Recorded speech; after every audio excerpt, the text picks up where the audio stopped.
Hello, football thinking fans. Welcome to the Total Football Analysis Champions League and Europa League podcast. The 2019-2020 season has officially come to an end with the two European finals. On Friday, Sevilla beat Inter 3-2, and on Sunday, FC Bayern went past PSG thanks to a 1-0 victory in Lisbon.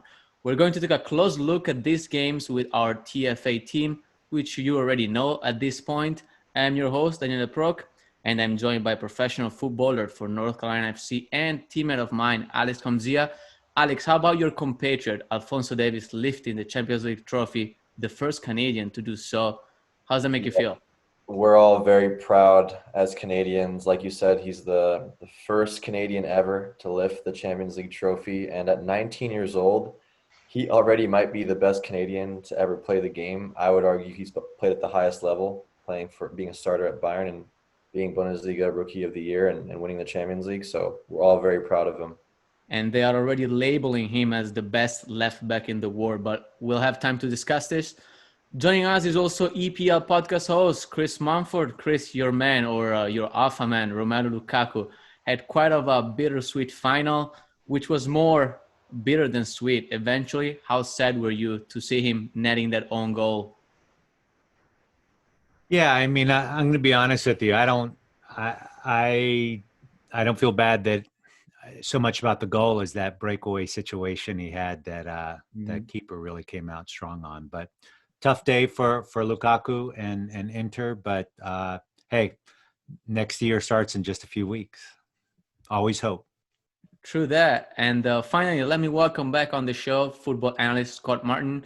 Scott, before you help us break down the tactics of the Champions League and Europa League finals, let me hear from you. What is or who was specifically the one player that won the final for Bayern and the one that lost it for PSG? Just a gut feeling. I mean, Chris is going to love this response. I really do feel like Manuel Neuer was the one who secured the victory for Bayern. He was absolutely phenomenal. I think he had 5 saves on really clear-cut scoring opportunities for PSG. So Neuer's the man for me. Chris can argue this later on. GOAT goalie. He was that good in this game. And then for PSG, I don't know if I want to pin it on one player. At the very least, we'll say Neymar and Mbappe. They didn't finish off their chances. Yeah, that's a good choice. They did have a couple of clear chances. All right, let's begin by unpacking what happened in Lisbon before moving to Cologne. Scott, were you surprised by the approach of either Bayern or PSG, or did things go according to what was expected of these two sides? So it's more or less what I expected. One of the surprises was to see Neymar almost exclusively in the middle while Mbappe was on the left. But what we really talked about last week was they wanted to try and get their speed into the half spaces, much like Leon did in the semis. So we did see a lot of through balls or balls played over the top to Mbappe, trying to get him into the half space where he could have a clean run on goal. So Bayern's approach to the game was spot on, though. So even though they did concede, 4 or 5 really good chances, they did their best to really minimize exactly how often PSG was able to break through the lines. So I think Kimmich was very conservative in his starting points when Bayern had the ball, and they had the ball for about 60% of the game. So he did, for the most part, start very conservatively, and he was very opportunistic with his chances to go forward. That conservative starting point allowed him to really offer cover for the depth, and the combination of Boateng and Sula really did well to offer support and make sure that even if Mbappe got through, there wasn't a clear path to get to goal. So that worked out really well for Bayern. I think they countered PSG's biggest threat, which was the speed, getting him behind. We knew PSG was going to counterattack. We knew Mbappe was going to be the number one target. And I think we all at least had a feeling that they were going to try and target that left half space, try and get him in there to then create for either himself if he could get through or set back to Neymar and Di Maria. But yeah, overall, that was PSG's approach. Bayern adapted well. And then on Bayern's side of the attack, they just broke PSG's midfield down, controlled the game, controlled the tempo. They at least made sure that when they lost the ball, they weren't conceding too many ways for PSG to get in behind. So, I don't think it was the most dynamic performance from the Germans. We didn't, the free-flowing, ultra-aggressive approach from Davies and Kimmich, but ultimately they got the job done. Yeah, I think that PSG started off strong in the first half. And let's admit it, if those two clear chances by Neymar and Mbappe, if they go in, we're talking about a different game. But Neuer came up big, didn't he, Chris? Absolutely. I mean, last week we talked about how he has instilled a degree of confidence in the entire team. I think really starts with him. And he came up with massive power saves at the right time, especially spreading on two just almost green light specials, between the posts. But the sweeper keeper piece, which he's really good at, there were one or two instances when he was out on that 20 or 25 before the PSG striker really knew that he was there. And you got to say hats off to him. He's playing at the right time. I also want to give a shout out to Navas. I really thought, to me, the MVPs of the game were both keepers. Navas made some clutch reaction saves, but Neuer took it to the next level, and Bayern's got the championship. And correct me if I'm wrong, but I only remember one big mistake in this game, and that was towards the end of the first half when Alaba had that missed pass that Mbappe picked up, had that 1-2 with Herrera. By the way, great look by Herrera to cut the ball back for him. And Mbappe missed the chance. But PSG have been missing chances heading to the final, right? I feel like Neymar and Mbappe, they haven't been as clinical as we know them. Why do you think is that, guys? Neymar's finishing in particular has just been off. He's been put through in the previous rounds, if you remember, and then he's had some really shocking finishes. I mean, this game, I don't think he was as bad. I thought Mbappe's finishing was just poor overall, although I thought he was more threatening than Neymar was. I was particularly impressed by, like you said, Daniele, PSG's first half and the way they approached Bayern with really some guts when they play out of the back and out of the midfield. However, you could argue that they were lucky not to be punished within the first 15 to 20 minutes when they, were stubbornly trying to play out of the back. But you saw at times when they did successfully get out of Bayern's press, how much space was open for guys like Neymar and Mbappe. And let's not forget Di Maria, because I thought Di Maria was probably the best out of those three in the first half. And right before he got subbed, we're going to talk about substitutions later, because I thought Tuchel got his substitutions completely wrong. I would have never subbed on Choupo-Moting. I don't care what he did in the previous matches. Di Maria coming off the field after he was probably arguably your best creator. He had that chance where he slipped through Marquinhos in the second half. He was causing Davies some particular problems. And I think Davies deals very well with players that want to run in behind him 1v1 because he has so much pace about him. But Di Maria is a whole new animal because he's left-footed and he can go inside. He can turn you inside out. He's got such quick technical ability. I thought he was handling Davies particularly well. He had that nasty Meg on him, if you saw that. Whew. Yeah, and then Tuchel subs him off and he puts Moting in. And I would say put a guy like Icardi in, even though Icardi has not been at his best. He's a goal scorer. And Moting, you saw the last chance there at the end. Mbappe plays an exceptional through ball to Neymar, where you think that's not even possible to break the entire defense and midfield with one single pass and a diagonal run. Neymar does well to bring it back, curl it. And if you look at the replay, Moting should absolutely finish that with no problems. But yeah, I thought, again, first half was good. PSG, if they finish their chances, we're talking about a whole new game. Then Bayern took over second half. Can I offer a perspective on the finishing? Really, two components, and this is pure speculation. I think everybody knows that Neuer's got his game on, his mojo there, And I think strikers that can get in their heads a little bit. The second piece, which I think is probably a little more, is the amount of distance that they had to cover. I was struck, and Scott, correct me on this. I said last week that I really felt like this was going to go to a long ball competition because of the Bayern's midfield. And I just wonder if Mbappe and Neymar just got the ball up at higher average positions than they normally do. And they had to really work hard to kind of get in. And it compromised their finishing just because they're flat out either fatigued or they're just having to move around. That to me seems like the biggest compromises when it comes to finishing, along with realizing that you have a keeper that is just world class that's on his game. Anybody have any Yeah. views?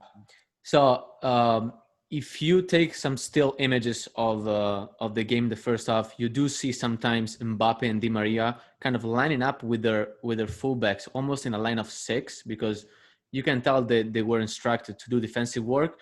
So as a forward myself, as an attacking player myself, I can tell that can take away sharpness when it comes to finishing and being, thinking very clearly in front of goal.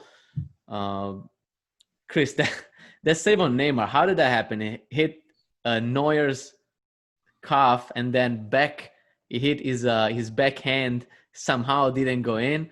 But back to your point of Neuer being in the opponent's mind, that reminds me of the save in the second half that happened during an offside situation, but he basically spread his arms in sign of, hey, I'm the man here. I'm so strong that even if it's offside, I'm saving all your shots. So I agree that Neuer can get into players' minds for sure. I think with Neuer, he calls it his Nervenstark. So his strong nerves that gives the team confidence. You definitely see that with the side today.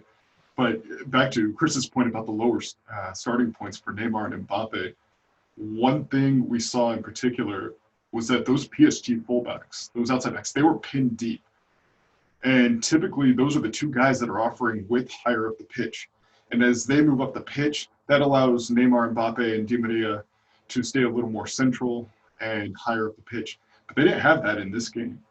In fact, you often saw Neymar or Mbappe, typically Mbappe, far off on the left-hand side of the pitch, almost hugging the touchline, receiving there in a very isolated position against Kimmich with the center back in support. So, I mean, right there from the start, everything about Mbappe's starting position was significantly worse than what he's had in the build-up to this match. And I think that trap that Bayern set, trying to force, especially Mbappe, to receive in a wider area, and then get numbers in support of Kimmich, that was incredibly effective. It seemed like every time either Neymar or Mbappe got the ball, they were isolated with nowhere to go. And that, to me, that was the breakdown in the match. That's when I knew they weren't going to score against Bayern. So, especially with Neuer playing out of his mind like he was. But, yeah, just far too much isolation. I didn't see a lot of connectivity, but, at the same time, like, who's going to be sitting so far deep to offer support against Gnabry and then Coman on the other side? There was just no support for those. Alex, can you please give a shout out to Sule? When he came in, we all were thinking about, oh, he's slow, he's gonna get dribbled a lot, but hey, impeccable performance. Yeah, I texted Daniele when Sule came in, and obviously he's a world-class center back. You don't play for Bayern if you're not. But I really thought that when Sule came in, that was going to be a big advantage for guys like Neymar and Mbappe running through. But he played very well. I thought he did his job. There was one where I think he got lucky. I forgot who was with him 1v1, and it kind of hits his back foot. He was 1v1 in the second half. I think it was either Neymar or Mbappe. Yeah. They tried to cut across him. Sorry, who? Kimmich was there too. Wasn't it 2v1 in that situation? Might have been 2v1 with Kimmich coming back, but overall, regardless, I thought his performance was solid. In general, I thought the center back's performance all over the park was pretty solid. I really enjoyed watching the battle between Thiago Silva and Lewandowski. I thought Thiago Silva was a warrior dealing with this guy. Like, he is not easy. The foul at the end, of course, like, he just had to commit.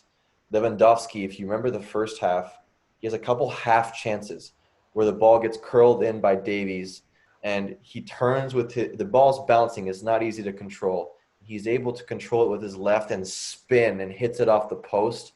I thought that was a goal. That's a half chance, and that's a Ballon d'Or potential. If it's this year, I would say Ballon d'Or for sure.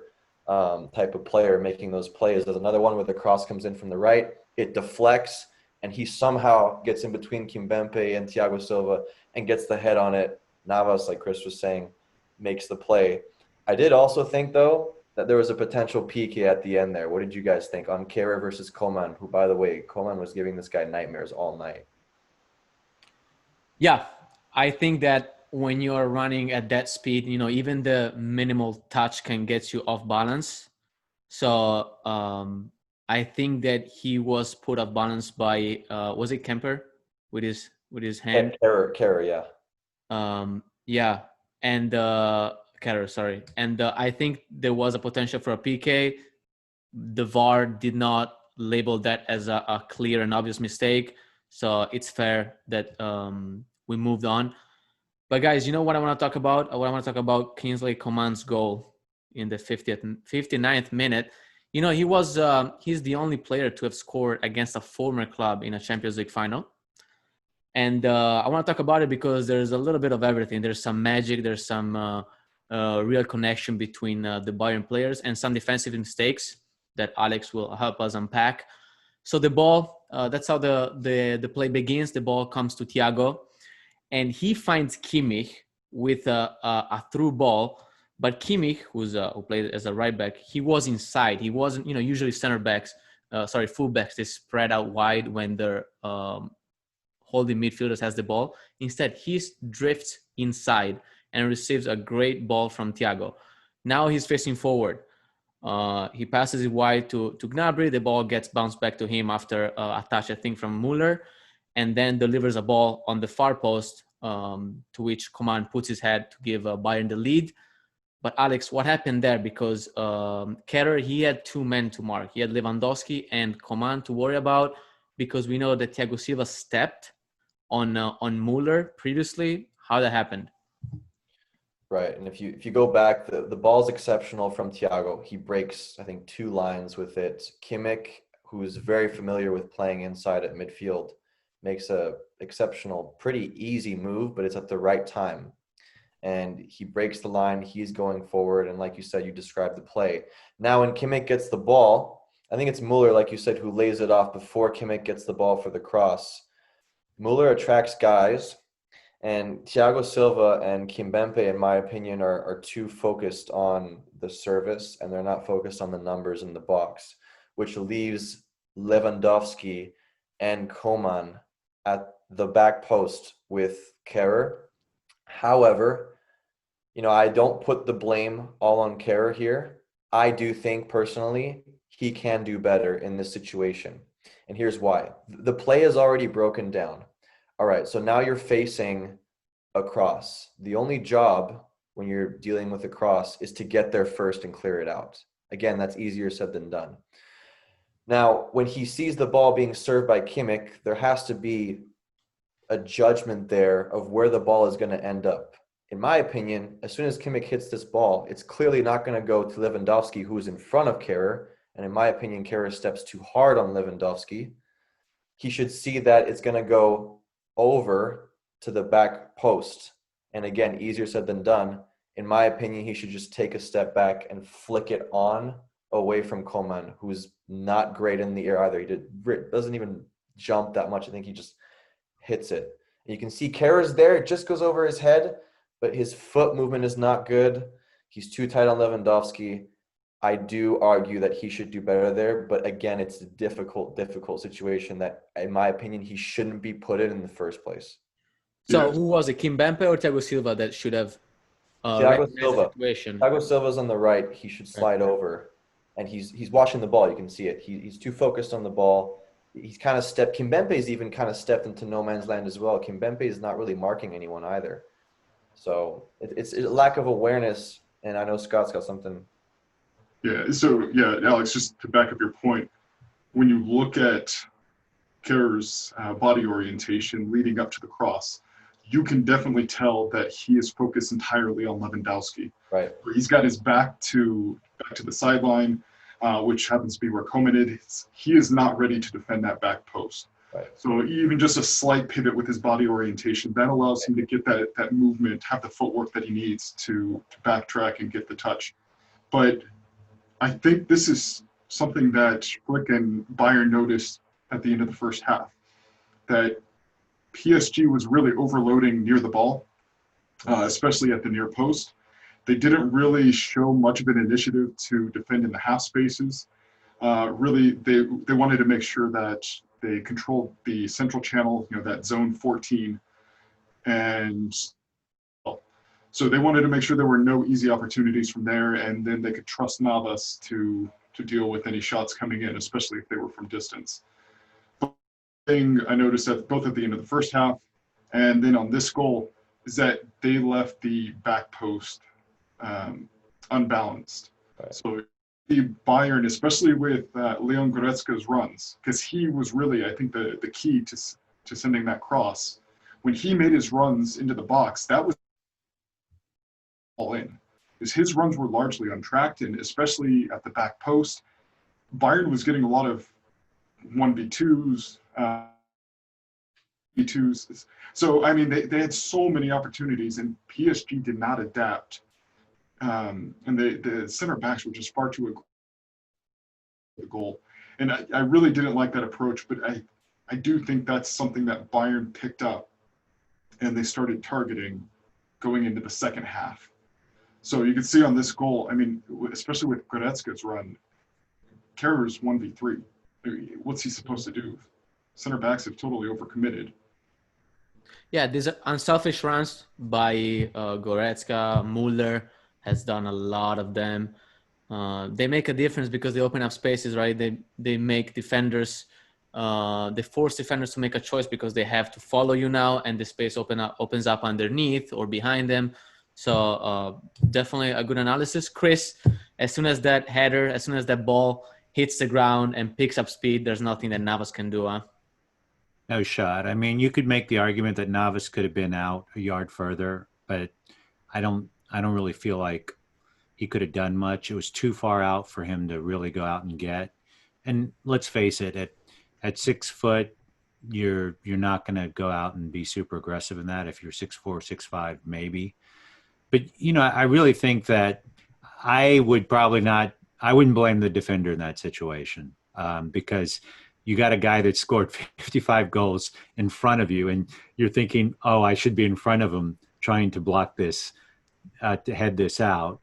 And that, he's going to suck up the oxygen. The second thing is, and this is a common goalkeeper error, is when there's a cross, there's a tendency to want to take a step or two forward before you make the judgment. And in goalkeeping, you're taught to do a 1 or 2 count, evaluate what the trajectory is before you make your move forward. And clearly the defender didn't do that. He was reacting to where the player was.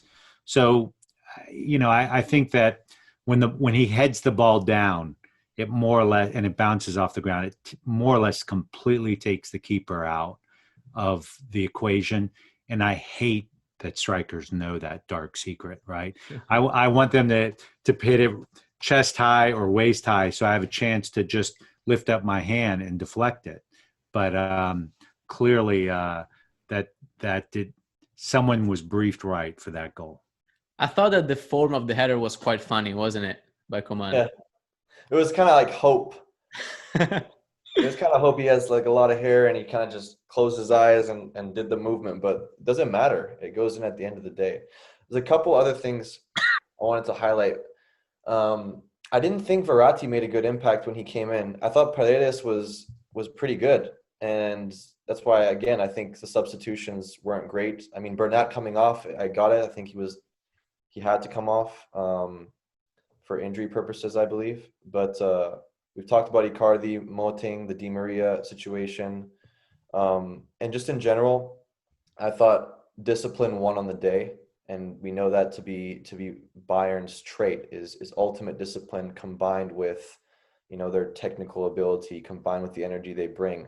I thought PSG brought great energy to the game, and they did well, but in the second half, when they go down, you can see them almost deflated, and especially Neymar, a player who I really love and enjoy and love to watch, but the leadership components of his second half, I think, was very poor.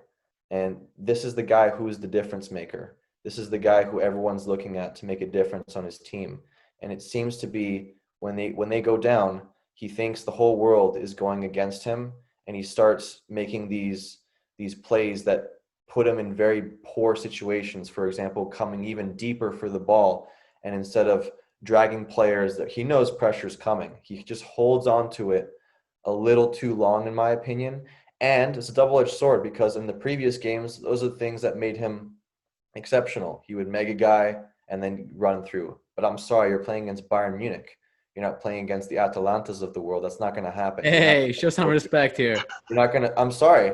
You're not going to dribble through Bayern just like that. But you're going to meg the defensive midfielders in the middle of the field and go through the entire system. I'm sorry. That's not going to happen. By dragging those players in, he started having poor touches, flicking it on. He would get fouled, and he knows better than anyone he's going to get fouled by, I think it was, who was it, Nabry on the side, getting mad at the referee, and then that causes his whole team to get very frustrated after going down a goal. The response to going down when the Champions League title is on the line, the reason why Neymar left Messi and Barcelona in the first place, to have his own legendary status, we saw a different side of Neymar, and it was a similar side to the one we saw at the 2018 World Cup, to be a little harsh. And again, this is a player I absolutely love. I hate, pushing the envelope on the negativity from Neymar, but I just think he could have done so much better, and that's what I think PSG will say. The fans will say the same thing. So on one hand, I want to blame him for dropping too deep, because when you get fouled that deep in your own half, it's really not effective. As a Bayern player, I'm okay with fouling you in your half, because probably it's on a yellow card. There's no chance that there's going to be a dangerous set piece from there. But on the other hand, could he have done something different? Because PSG was really forced into their own half. So I don't know, could he have stayed up more up the pitch? Did he have that choice or not really? Look, I have no problem with him dropping back and laying off and running, or dropping back switching it up. He was doing the same thing every time, and he was doing these flicks that were to no man's land, in my opinion, or letting the ball run through his legs. There was one time he let the ball run through his legs and went straight to a center back. There was nobody making that run. He has to take more accountability. You see him at the end in tears, and understandably so. He's a very emotional player. But at one point, he needs to take accountability. At the end of the game, I assume personally that a guy like him is going to blame a guy like Theo Kehrer, where it's very simple to blame the young right back. No, it should be the accountability of the leaders of Mbappe and Neymar, as Scott was saying at the beginning, guys that make the real difference in the game. Neuer was exceptional, but Mbappe in the first half, the chance that he had, he basically passed the ball to Neuer's feet. That's not good enough. And Neymar, he was better in terms of the finishing attempts, but in terms of just the energy and leadership he brings and attracting pressure and then playing out. If you attract pressure, somebody's open. So you better hope that guys like on PSG that have superior quality than many in the world can find that open player. I'm sorry. Speaking of a completely different Flick, Hansi Flick, he brought another triplete or treble to Bayern Munich, the first since 2013. And there's actually 5 players, Neuer, Boateng, Müller, Alaba, and Martinez, who won the triplete in 2013 and this year. But Scott, we hear about how coaches should be given more time in football, to implement their ideas and their style of football. Flick came in took over the head coach job in November, and in 10 months he brought the triplete to Bayern Munich. Well, he just said, "Screw time! I'm just gonna come in and destroy the game right away." What do you think of that? I think this really is credit to Bayern Munich for their hiring process. They have a system, they have an identity, they know what they want. So it's really just a matter of finding the right guy to implement that approach. So I think, to Flick's credit, he had an idea of what was there and what that Bayern Munich style of play needed to look like. And he just went to work right away in implementing that philosophy. So I think there is that marriage of Bayern and Flick's philosophies, that they are compatible. Clearly. But then there's also just, I think, a mindset shift. I mean, even in this game, like, with Neymar, you could tell that guy was demoralized all match. Bayern just didn't give him anything. Right. So, I mean, like, in this situation, Bayern was 5v3 against Neymar, Mbappe, and Di Maria almost all game. So they always had pressure. They always had cover. They always had the numeric superiority. They found a way to find or to cancel out the qualitative advantages at PSG. And you've seen that in Flick's entire tenure at Bayern. I think on the broadcast, there was a stat that he's won 28 of his past 29 matches. I mean, that's insane. And I think the other one was a draw. So, I mean, Bayern Munich scored 100 goals in 34 Bundesliga games. Yeah, insane. So, I mean, this side is just, they found a way to really utilize their talent, and the mindset behind the team is just so strong. They just demoralize their opponent. I mean, you could see every time PSG missed a chance, the head sunk a little bit lower. When you play against Bayern, you know you're only going to have a few opportunities. So if you waste one, your odds of coming out with a result are severely hampered. So, but yeah, I mean, credit to Flick and the Bayern Munich top brass. It was a great fit. He understood the philosophy, and he was brilliant in his implementation. And this game in particular showed a real sense of tactical intelligence. I was very impressed. Yeah, in his 4-2-3-1, Flick started Perisic against Barcelona. He won 8-2. He started Perisic against Lyon. Sorry, I was getting that messed up. He started Perisic against Lyon. He won 3-0. In the final, he started Coman over Perisic, and Coman scored the winner. And destroyed Kerr. Like, he didn't just score the winner. He took Kerr out to the cleaners. I don't know if you every 1v1, he knew that he had this guy on the ropes. And Coman he's an excellent player 1v1. That is his game. And I think to Scott's point to my rant about the PSG side and Neymar, you need to give credit where credit's due. And Bayern deserves this championship. They have a 100% record. For all the reasons you guys have stated, they are the best team in the world. And it's not even close right now. Maybe Madrid, Scott would argue. Maybe not yet. So I mean, Bayern team was a machine. My view on Flick is as follows. I mean, he was the assistant coach, right, since 2019. He already had strong relationships with the players. But he actually, he was assistant for Germany from 2006 to 2014. So he's got a lot of street cred built up. And you look at the German national team, and it's pretty much Bayern. Now, of course, 2014, a lot of those players have turned over.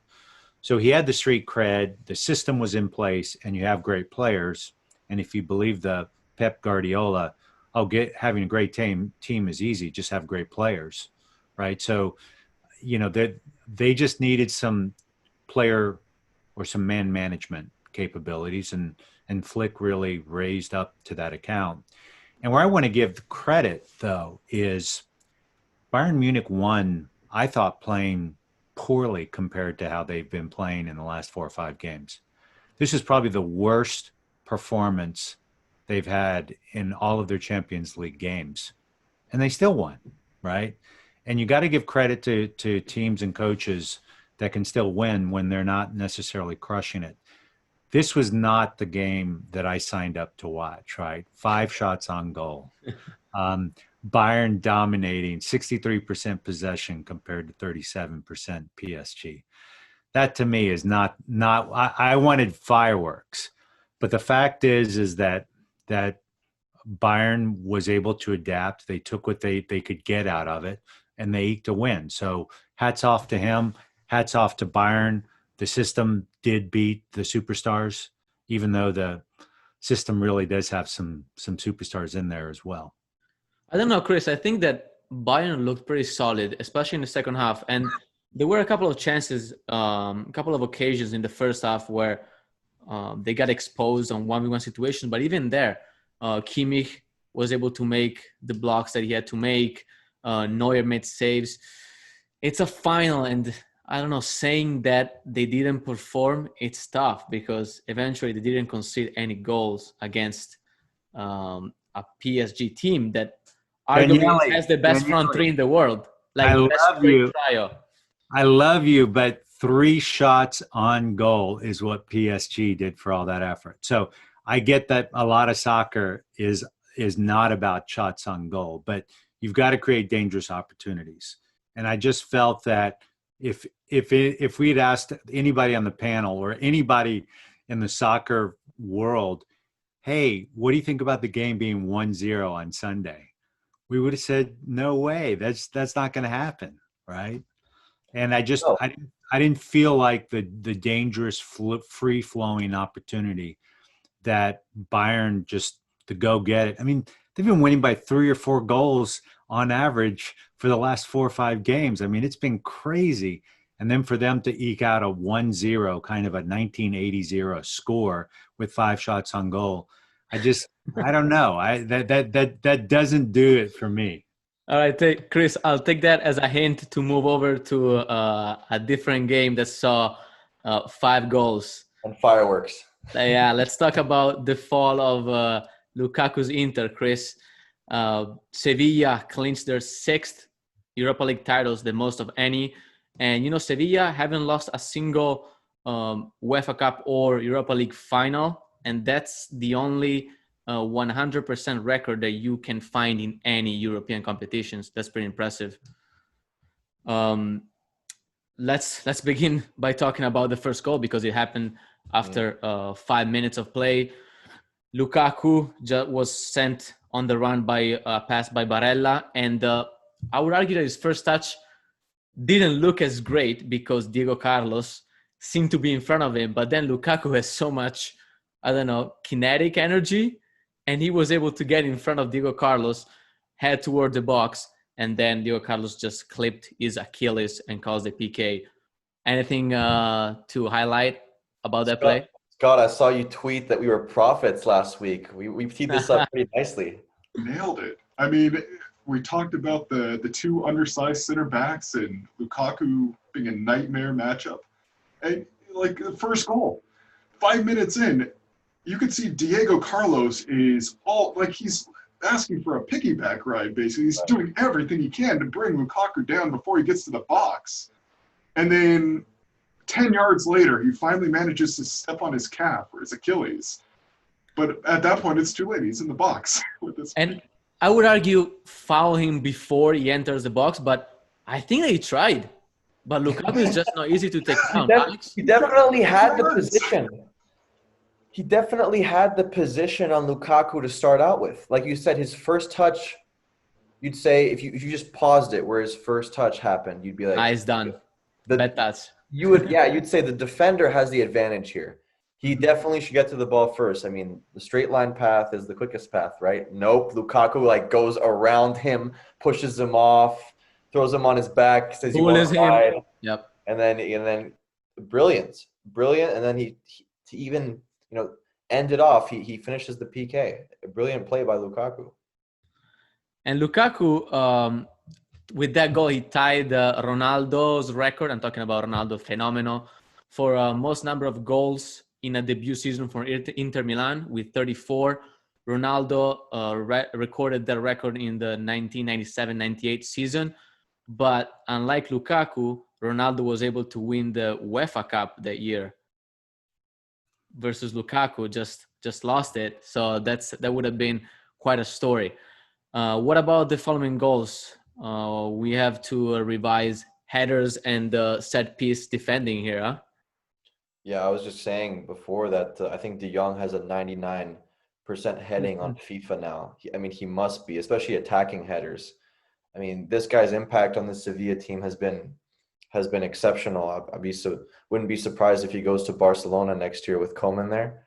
But how about that first goal? Navas again. You cannot understate his impact on the Sevilla team.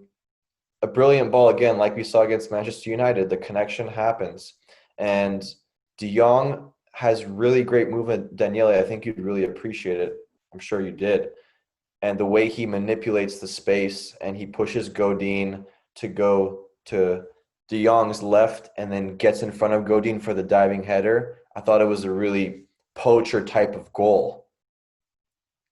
He was, and great ball. There was such a great pace on that ball that De Jong only had to redirect the cross with his header because the pace was already there. And you could tell that by the fact that despite Handanovic got a hand on that finishing, he couldn't keep the ball off the goal. Chris, are you willing to blame Handanovic here, or it was just too strong and too close of a finishing? Yeah, I mean, I just think that headers with that outside the 6, at the 6 or 7 that are coming down like that, I just think the keeper, in that situation, it's better to be lucky than to be right. And if he were out 2 or 3 yards, but you're basically completely giving up any reaction time, which I'm prepared to do because I'd rather be big and lucky than have just a little incremental reaction time. I think the keeper in that situation, he couldn't have done much in either one, which is really frustrating because a keeper's mindset is you're always asking, what could I have done differently? What could I have done differently? And in this one, if I was coach, I'd say, you got to move on the next page. And the winning goal came off of a set piece as well. And Diego Carlos was able to bicycle kick that ball. And Lukaku actually surpassed Ronaldo's in goals with that deflection into his own goal. What did you think about it? Was Lukaku thinking, that's what my thought process when I saw that goal, was he thinking that he had a Sevilla player behind him and he was trying to clear the ball? In that case, should his teammates shout, alone, time, let it go, leave, something like that? Or what was the mistake there? I think the accountability is on Lukaku there. He needs to, if you look at his feet, he was flat-footed. There's a clear camera view of the replay from right behind Lukaku. He's very flat-footed. He almost like puts his arms up as if to say like he's asking for, I don't know what he's asking for, maybe potentially a foul because of the bicycle kick attempt. I have no idea. But he's kind of putting his arms up. He's not prepared as the bottom line. He's not ready on the line for a simple shift and clearance. Simple shift and clearance. Again, easier said than done. But I think for his case here, like you said, the ball was not going into the goal. I don't know if this is a situation where your teammates can yell, just leave it. I think it's too fast. There's no one that can see the bike. Also, when a bike happens, usually everyone is in awe. Like, this guy really attempted to do that. I don't think anyone can shout from a bicycle kick, just leave it from that angle. I think that's impossible. I think that accountability is on Lukaku.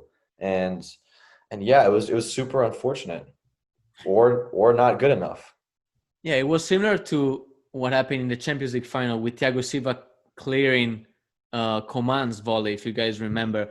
But despite what happened in terms of set-piece situations, Scott, was there anything tactically that you would like to point out about this game? Well, you could definitely get the sense that Sevilla wanted to keep the build-up away from the central champions, that they were dangerous on the counter. So, yeah, you did see Sevilla try to maintain possession and swing it wide. For Inter, very direct when they did attack. And Lukaku just bullied Diego Carlos all match. And I mean, really, Lukaku should have put this game away just 5-6 minutes before the own goal. So, and when you look back at both tournaments, how many times do we see one failed opportunity, one clear scoring opportunity, gets flipped, the other team scores right away, and that's the winner. So that happened again in this match.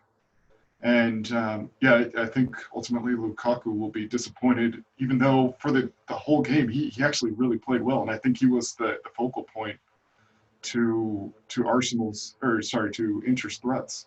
Were you disappointed with Lautaro's performance? Because I think that he didn't move quite enough, or better yet, he wasn't as clean on the ball as he usually is. Yeah, so I don't know. It did seem like Inter wanted so badly to isolate Lukaku with Diego Carlos in particular that Lautaro's role was muted. So, I don't know if that was by design or if, it was just one of those cases where he just couldn't make an impact in this match. But yeah, it was odd to see that, he wasn't really very effective either when dropping in or making those runs behind the line. So it did seem like isolating Lukaku was the primary tactic in attack. And for the most part, I thought that was effective. But, if isolating one of your forwards is a way you're going to go, that does have a negative implication for the other. And what a script it was for Diego Carlos, starting off the game in the worst possible way, causing a PK, being kind of embarrassed by Lukaku, and then He has the foul on the second goal, right?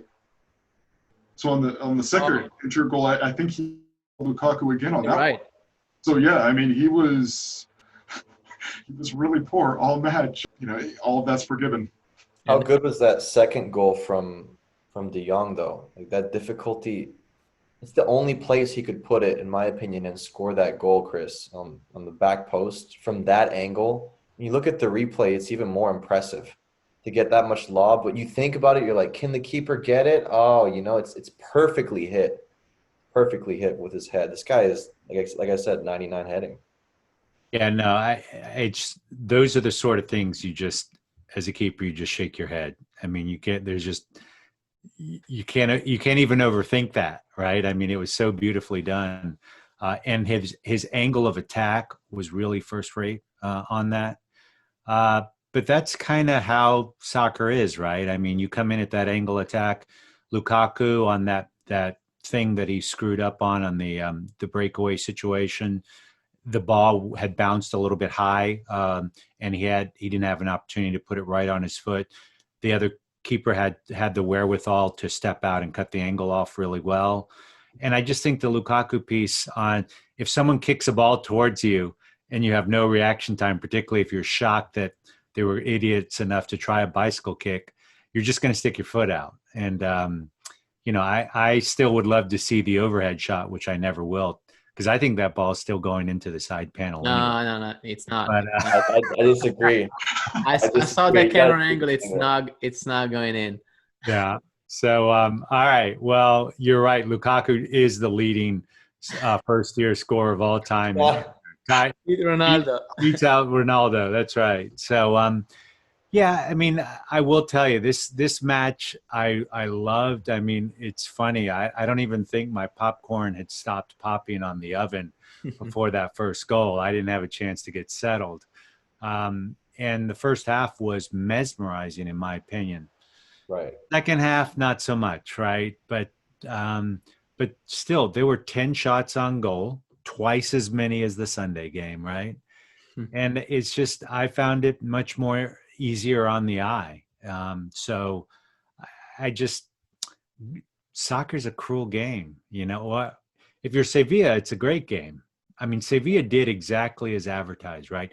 That first goal with the header coming in from the right side, that is vintage Sevilla, right, Scott? I mean, you can't get any more Sevilla than that. They're really good at set pieces. I don't buy into this. Well, they've won it all these other times before. That's going to help them this time, because it's completely different rosters, completely different coaches. I think that's handy for pundits to say. You got to show up and you got to put the ball in the back of the net. That being said, Sevilla did that, and they seemed to just scratch it out, just like we talked last week. Comes down to that 4-letter word, grit. But Chris, there is something to be said about being part of a culture, of a winning culture. So if you're a Sevilla player and you walk into the trophy room and you see 5 Europa League trophies, you kind of think, okay, it's our responsibility to keep the legacy going. So that's what I think when I hear saying, oh, that's a team that knows how to win.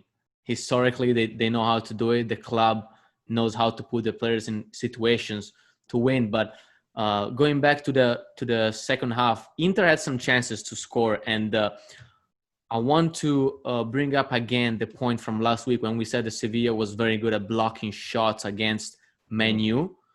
We had a specific chance by Gagliardini where 2 Sevilla players slide tackled and were able to just block the shot.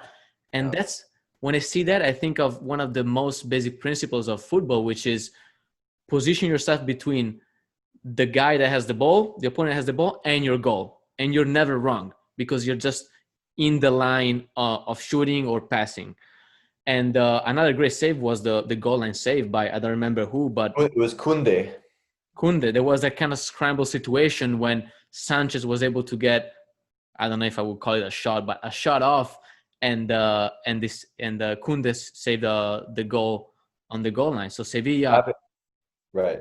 And having watched Sevilla for these last few months, even in La Liga, I'm sure Scott would agree. This is a habit. This is not the first time that this happens.